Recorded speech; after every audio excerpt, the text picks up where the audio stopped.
It's episode 28 today, and it's Ask Msomi of the Unfiltered with Ask Msomi podcast. And of course, I'm chilling with Lerato Mthethwa, who's a Registered Psychological Counsellor, and she's going to be explaining what exactly that is in her own words. But what is also very important, the fact that we look at who she is personally, which is something that we usually do because we want to unfilter their story. So, without any time wasted, let's have it. Lerato, how are you doing today?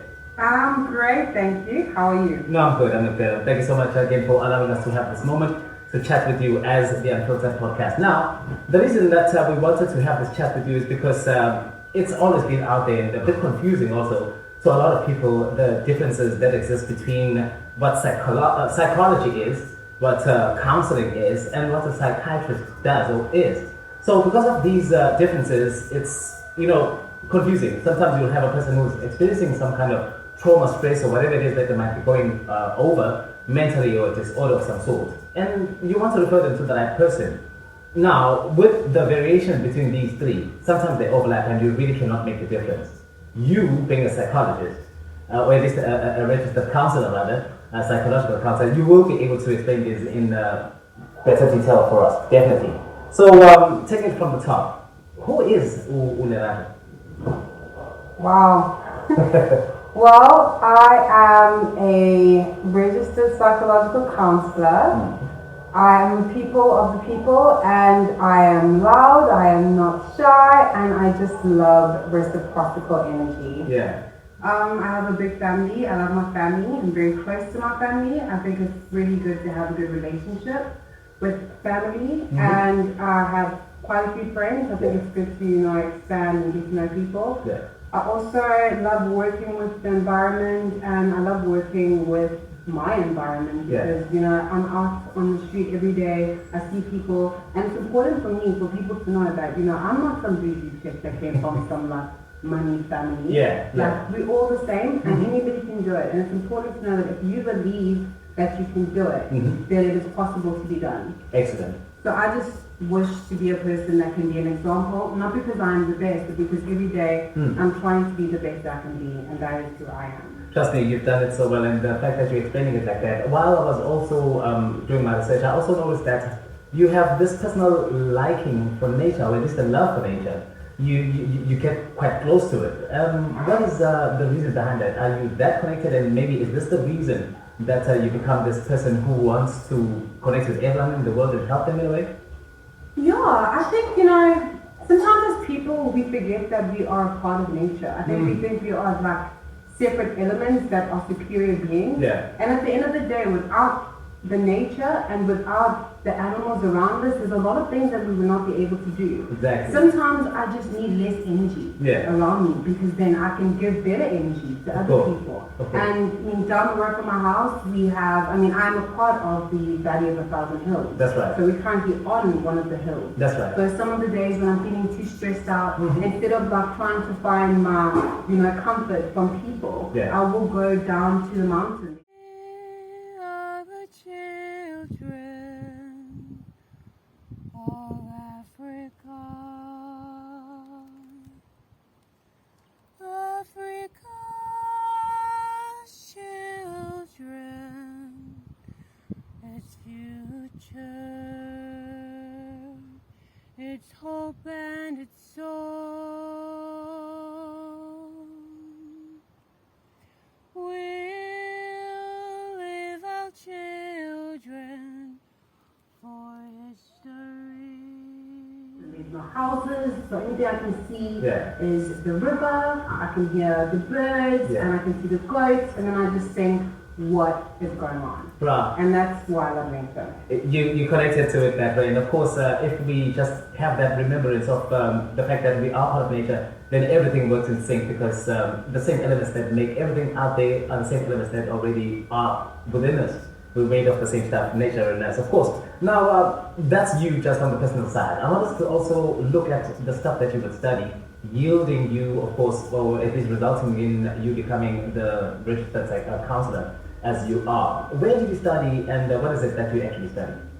I studied at Kirsten Institution in Mthanga, so it's a private institute, but it does do obviously your bachelor's and everything. Yeah. And the reason why I went there is because it's one of the few places in South Africa that actually offers the degree. Yeah. Because there's only, when I was in varsity, there were only 5 places. In KZN, only 2. So that was University of Zululand and Pearson Institution. Wow. And then I think NNMU, which is in the Eastern Cape. Yeah. And then I can't remember the other provinces. But I actually did psychology. My mom got me into it. Is it? And yeah, she was like, because I always thought I was going to be a lawyer. Yeah. And then I studied law and I was so bored. Is it? I was like, I don't remember everything. The notes, huh? Yeah.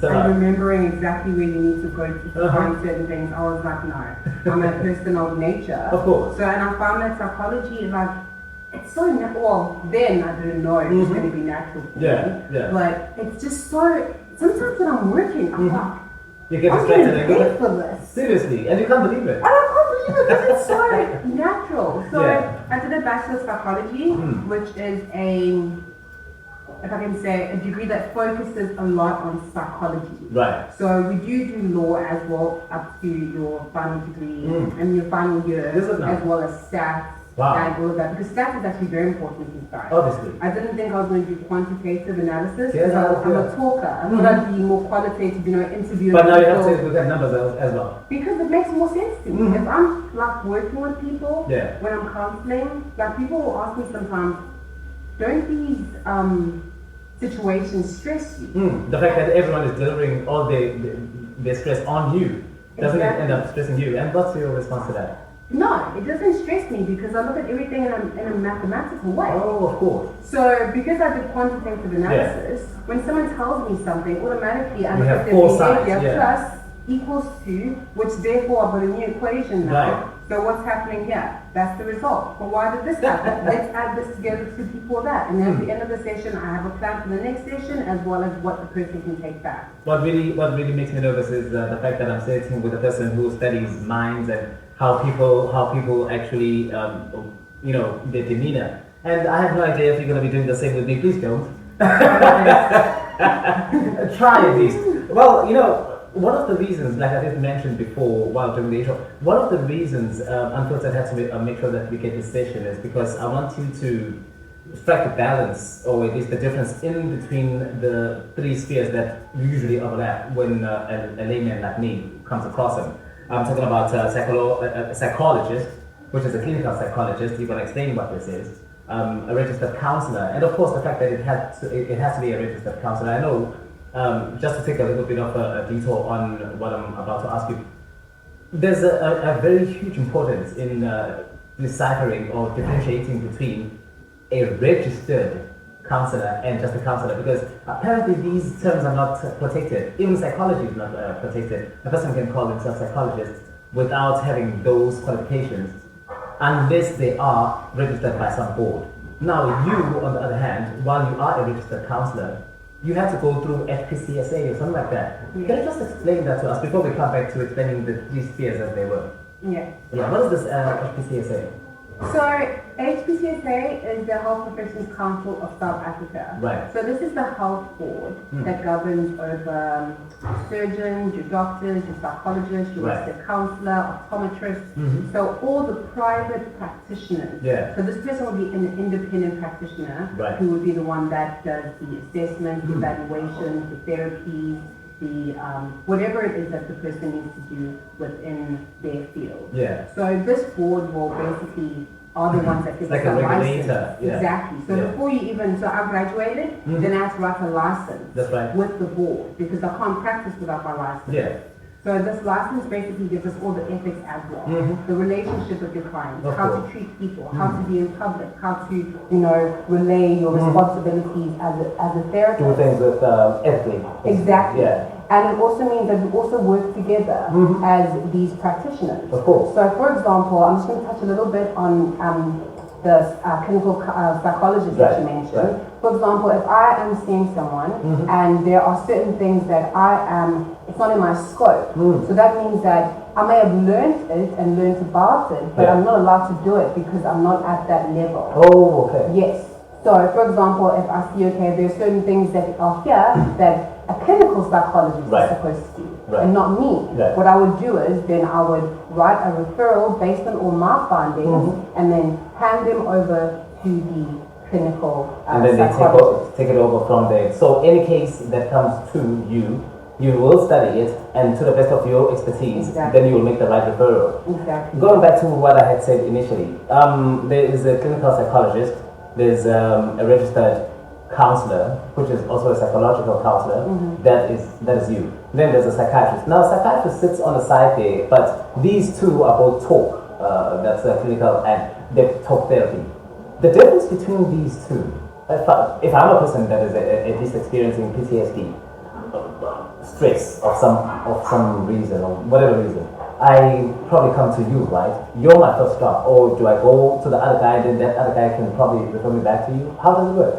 Well, in my opinion, so this is my opinion, Right. The first stop is always generally the registered psychological counselor. That's right. So we are like the immediate debriefer. Okay. You know, because we do like the basic everyday stuff, whether it's post-traumatic stress, but not post-traumatic stress disorder. Of That's course. different. That's the clinical. Yeah. So the post-traumatic stress would be like just like maybe you were in an accident last week, and now you're feeling some symptoms of stress or anxiety. Yeah. Then you would come to me, and then we could find trauma debrief that we could work on. But then post-traumatic stress disorder, that's a mental disorder. Right. That deals with the chemical reactions in your brain and stuff. So if I can see that, hold on, this is not actually just, you know, it goes deeper. It goes deeper. Then you have to relay it to someone else. Exactly. And psychiatrist sits there on their own because they can even prescribe medicine, I believe. Exactly. Is that what makes it? Yeah, sorry, no, definitely. They actually doctors, right? Exactly. It's like a duo. Yeah. It's both major in psychology and a major in medicine. So I guess if you were to go straight into seeing a psychiatrist, obviously it's going to be very hard to get to them because they usually deal with referrals, right? Meaning that you're the first person to touch. But if you were to meet a psychiatrist, they'll be able to tell you that, okay, this is the problem that you're having, and I'm going to make a prescription and prescribe medicine that can heal you. You guys, on the other hand, don't prescribe medicine. You do talk therapy. Yeah. What is talk therapy, though? Like if a person comes to you and says that they need to have a session with you, usually the people that come and meet you, what is it that they present? Well, so I'm just going to answer the what is talk therapy. Yeah, of course. So basically, it's kind of finding all the major stimuli or stresses, just like stats. You know, you have your hypothesis. The person comes and they say, I think I'm stressed out because of work. Then I say, cool, hypothesis, it's work. Right. Then we have a chat, we talk, I get to know you better, I get to know your family better. Right. Then I get to see your body language, and I get to see how your eyes are pupillating, I get to see how you speak. I get to see your comments about other people. All these things are nice for me to take in because when we speak as people, even myself now, I'm not taking in everything that I'm saying and how I'm saying it. Then I can work with the person to take their stories and find out strategies that they can practice so that they can have long-term behaviors to help them become in a better place or in a better life. So for example, if the person is having problems with anger or something, you can look at how they think and how they feel. So if a person is angry because I smashed their car, they can either hit me. A reaction of an immediate reaction. Exactly. So I can just think about it. So instead of like hitting you or swearing at you, I can stop and think, hold on. Okay, what is the major situation right now? Okay, we need to get each other's details. Analyze it. Exactly. Properly. Exactly. So that's what talk therapy would do. We would find strategies for you as a person to use instead of that are not maladaptive. So they won't lead you to a bad outcome at the end. And these strategies are supposed to be long term and they become a part of who you are instead of like medication. Of course, medication will only deal with the symptoms of that present moment. Immediately after that, 2 days down the line, you can have that headache again. But if you sort of help a person in that sense, then you deal with the root cause and you get rid of whatever ailment might come after. Per se, like the example that you're making right now, if a person were to experience a car accident and they're having these flashbacks and maybe they're having all of these dreams, you sit with a person and you break it down to a point where they can see that this is a phase or something that did happen and you show them a way of probably getting through it. Is this how it's supposed to look? Yeah, pretty much. So there's like different stages obviously of the trauma and of the system to get through the trauma. So obviously the first stage would be like recognizing and realizing that the trauma has happened. Obviously, you make it obvious the person knows because they went through it. Yeah. But talking about it and making it normal to the situation, realizing that accidents do happen. It's a thing. But obviously, I wouldn't say that to you. We find strategies to go through that. So each step leads you closer to the point where you are now to normalization, which is basically kind of the stage you were before the trauma happened or the accident happened, and then you can therefore move on forward. And if another trauma happens, it's kind of on a similar system. You can kind of use the same strategies before, or unless if you feel like you're not at a coping stage, maybe there's other factors in your life that are affecting you that are not allowing you to feel like you can do it, then you can always come back to therapy, and then you can find other strategies that are part of your life to make things a little bit, more functional. Much better. And it obviously works out much better if you have someone that understands your case. I guess it does need for you to be a person who is in touch with nature, like you did mention before. You have to be a person, as a person who's going to be helping that person who's come to visit you, or that person who needs a session. You need yourself to be open to be able to read all of these things, because if, let's say, you're dealing with your own stress, you could misdiagnose a person, right? Exactly. Yeah. Has it ever happened where you found yourself not being able to cope for whatever reason, and you maybe cut off a session, and does it ever lead to something like that? Well, one of the most important things that I mentioned in our board is that we have to have I just totally forgot the name of it. Yes, yeah. It's gonna come back. I can't believe this is happening. Yeah. Oh my goodness. Don't worry. Bugging me. So basically, this is like doesn't have to be a senior, but it's someone that's in your field. Yeah. And this supervisor. There we go. You have to have a supervisor, and your supervisor basically assists you. They can also be your therapist. You can also, or you can have your own therapist. That's right. So your supervisor will also help you with cases to unload and to unlock. Right. So they're also one of the few people you can actually talk to about what's happening, but with obviously sometimes with permission of your client. Indeed. Obviously everything is confidential. Yeah. So I usually try to be very self-aware. Yeah. I try to take care of myself every day, try to exercise, think a lot, so that if there are any things in my life that are not okay, I'll work on them, so that it doesn't get to that point. Because if it's getting to the point where I'm breaking down and I'm cutting off my sessions, then this isn't just happening now. It's been coming up to this point for a long time. Yeah. So as a registered counsellor, my job is first and foremost to take care of myself, be the best I can be, so that I can help others to do the same way. Now, the few things that you mainly focus on, I know that obviously if a doctor or a general practitioner deals with anything or ailments that a person is facing, they probably have a chart of things that they cover, so that it differs from any other doctor that maybe a specialist of some sort. What is it that you, as a registered counsellor, deal with specifically? What is a person supposed to be experiencing to need to see a registered counsellor? So there isn't only one thing that I work on as a registered counsellor. Right. It's a lot of different things. Basically anything to do with your well-being. So when the person has come to me, you can basically come to me with anything. Right. And then I can see if this is something that is in my capacity. So basically it can be, like for example, sometimes the grade 9s are going to grade 10 and they're trying to figure out what subjects they want to do. Yeah. Another time I had to go with the police because there was an accident, there was lots of blood at 3 in the morning. And sometimes it is relationships. A couple, they want to come see me, there's couple therapy. There's also sometimes trauma debrief. Maybe it's a whole school.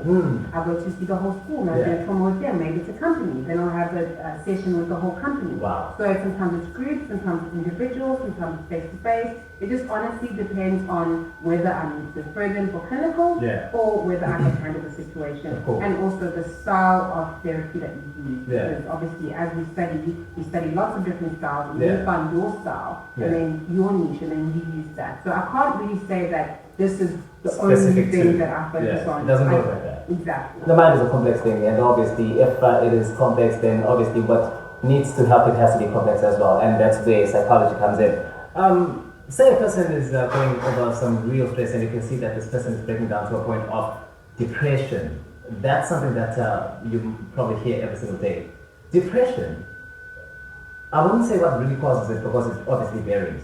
But how do you read and see a person who is in the brink of, I could possibly kill myself, I want to commit suicide? how do you pick that up? What signs do you actually look for to see that this is a serious case that needs immediate attention and I have to refer it to you as soon as possible? What are the things that you actually look at or look for?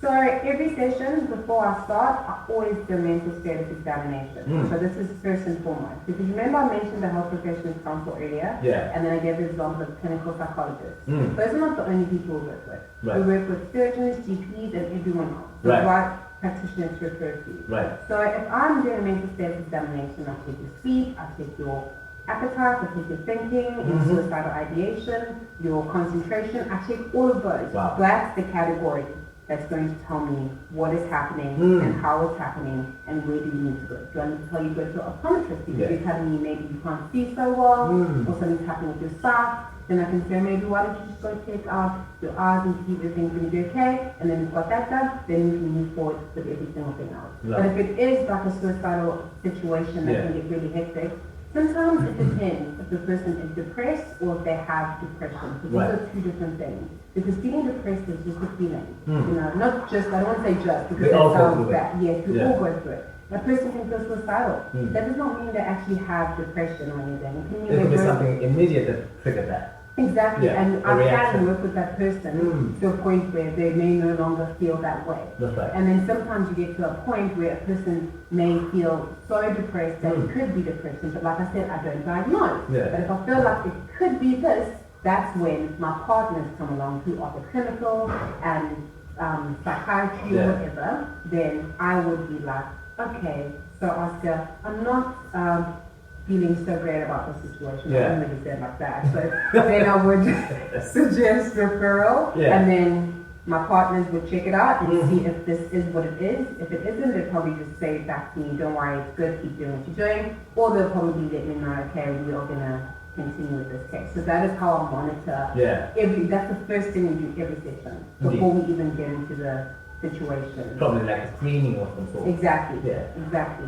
Now, your sessions, we actually will, because I'm getting everything that I need. Your sessions, how are they structured? If do you work in an office of some sort, or is there an organization where you are called out and you have to go and work remote at certain different areas, like you did mention? You're sometimes called in to attend schools to help out there. Maybe there's a company that someone had a traumatic experience. You're called in, you have to work there. Do you have a set office where people come to you, or are you on a call out? How does it work? Okay, so I'm not super complicated. Yeah. I have an office on Glenuki. Yeah. I lease it out because I'm everywhere. Yeah. So if a person is on that side of the world and they want to see me, You want to go there. they can book an appointment and they'll go straight to the office. The office will phone me and tell me you have an appointment at this time and this day. So you're on the road then I'll be mostly. there. Yeah. Yeah. And then I also work with schools, so every Tuesday and Thursday I'm at a school full time, so I don't take any appointments on those days. That's right. And then Wednesdays, I'm actually outside of the city.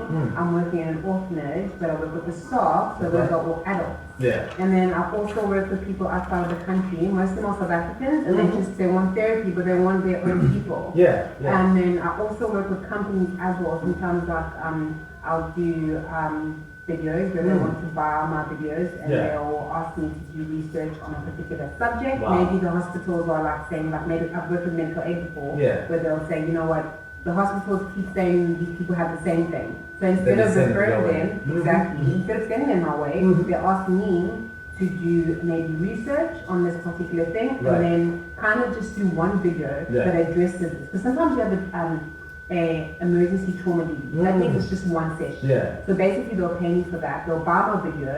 So moving forward, medical aid will just provide them my video instead of having sending you them come to through. Yeah. Plus, you're dealing with the same topic, you're dealing with the same issue. Exactly. And then sometimes if it's like people in different provinces at the same time, like if there was a loss in a company or something, then they would be on Zoom or on Skype, and then I will go online, and then everybody will be present, and I will present, and I will take questions, and I'll also assist with any trauma. So that's what I do. It's all the same. It's all the same. It's the same like thing. Well, not the same thing, but it's my field. Yeah. It's just nice. Now, you at the moment you're mentioning the fact that you do these virtual sessions. Is it also the same thing where you have to have a one-on-one session? Can a person want a one-on-one and you can do it virtually also? You do that? Yes, of course. Yeah. Yes. That's what I do when I have virtual sessions. It is one-on-one. It's Lovely. me, it's that person, unless they want to have like a couple. Sometimes they'll have different devices, Right. or they will be sitting on the couch together, Yeah. and then you can have the session. Lovely stuff. I really think that I was able to get as much as I possibly can.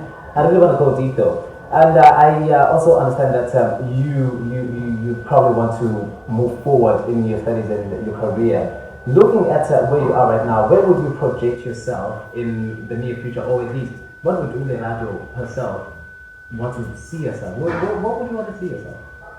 Well, I definitely want to continue my studies because Right. I'm in a field that always makes, first of all, we Changes all have the to time. study all the time. I did not know. You didn't see that one coming. I didn't. Yeah. I thought that I graduated, yeah, boo, it's No. done. It's different. And then it's like, oh, so how are your points? Because we're still going up. Points? Yeah. So I've gotten to a point where I'm like, you know what? I want to know more. I want to do more. Yeah. I don't want to always refer. Of course. And not because like I don't want to lose clients or something. That's because right. I would like to help them myself. Yeah. So, one day, well, I was hoping next year, but like there's so many people that are reaching out to me right now. And Yeah. in my field, you don't study and work. Yeah. So if I go back to school, I'm going to have to stop working.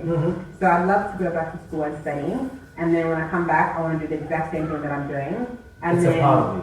Yeah. Yeah. And then maybe like in my 40s or 50s or something, I really want to have an NGO. Seriously? I want to have my own one with other like counselors and all of us working together to do as much as we can, especially like in the community, because in our culture, Yeah. a lot of people really mock and don't understand psychology. It Yeah. seems like, and I can understand because I'm a part of the culture. That's why I I know, yeah. I know why people say what they say, Yeah. and it makes sense.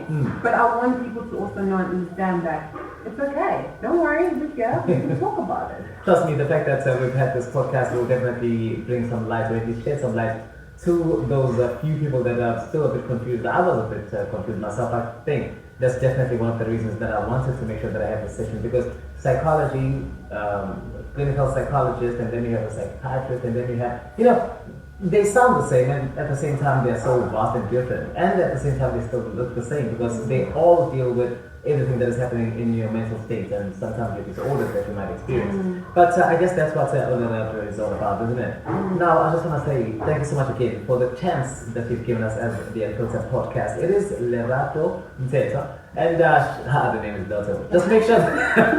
The reason I'm saying it low is because she said that mommy doesn't really like that name. But in any event, we're really glad that you're able to watch this podcast. If possible, there are any questions that you might have, make sure that you leave it on the comment section, and Lerato will be able to respond to those personally. This is Msomi of the Unfiltered podcast with Lerato Mthethwa. Thank you so much again for having us at your home and being a part of the experience. Thank you. It's my absolute pleasure. I'm so happy to have you. Thank you for coming. I really do appreciate it. Thank you so much again.